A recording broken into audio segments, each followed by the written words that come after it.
So if I just met you in a museum and they'd be like, oh, hi, I'm Sadie Clayton. Oh, cool, what do you do? Oh, I'm a fashion designer and I specialise in copper. Then they'll say, oh, I love it, but I couldn't wear that. I'm like, why couldn't you wear that?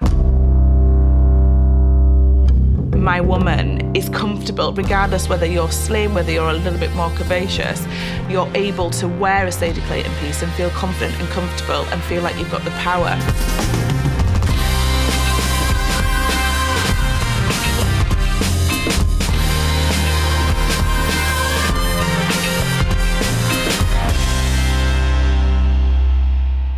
So, why copper? Oh, the ultimate question. I've always loved kind of alternative materials to fabric for fashion. So metal was like something that I knew I wanted to work with. But you always saw silver and brass and gold, and you never saw copper. I use copper leather or copper embroidery or copper trimmings. And for me, the colour copper is just beyond. I think it's so warming and it's just so gentle and it's such a beautiful colour. The physicality of copper, it's quite unusual. Obviously, you've got a sheet of copper, so it's quite flimsy. And then once you start cutting that up into pieces, it becomes really rigid and really hard and really sharp, and you don't touch it in case you cut yourself. And also, as you're making the texture, the copper's curving round, so it naturally forms like a 3D frame. And then you've got to lace it, it becomes a totally different ballgame. But yeah, I get there in the end.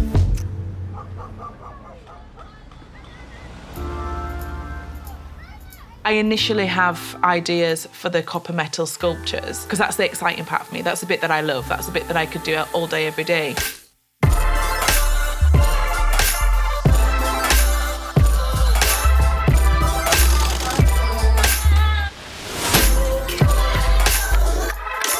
My process, obviously, it's not only the copper metal pieces, it's kind of the look and feel of the whole collection, like the whole aesthetic. I kind of draw all my crazy stuff, so then that's out of the way, like all my sculptural pieces, and then, review it and then come back to them all ready to wear pieces.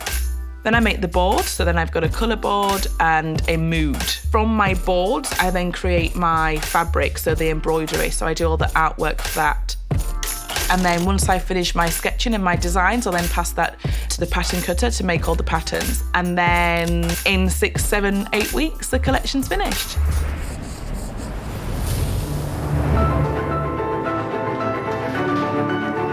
On the show day, it's obviously nerve-wracking. I've got really clammy hands and I'm like, who's gonna turn up? Is anybody gonna turn up? What are my models gonna look like? Will the clothes even fit the models? What about the hair? What about the makeup? And then the door opens and I'm like, oh my God. And people come through and it's absolutely mobbed. Everyone's trying to take all these photos. People are trying to talk to me and ask me questions and give me hugs. And it's just so overwhelming.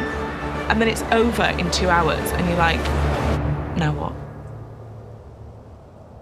I'm from West Yorkshire, from a tiny little village called Murfield. And growing up there, I was a minority. I'm mixed race, and my background is half Jamaican and half white British. Obviously, I've got freckles, I've got big lips, I've got big hair, so I always kind of stood out. And I had to have that strength and that kind of power to allow my individuality to shine through. Personally, I've got to really be in my thought process and in the right environment. And for me, that's almost a meditative state because I'm in that zone and I can't move because I know that this is all coming, it's all flowing, and I have to keep going because if I break, the ideas won't come back.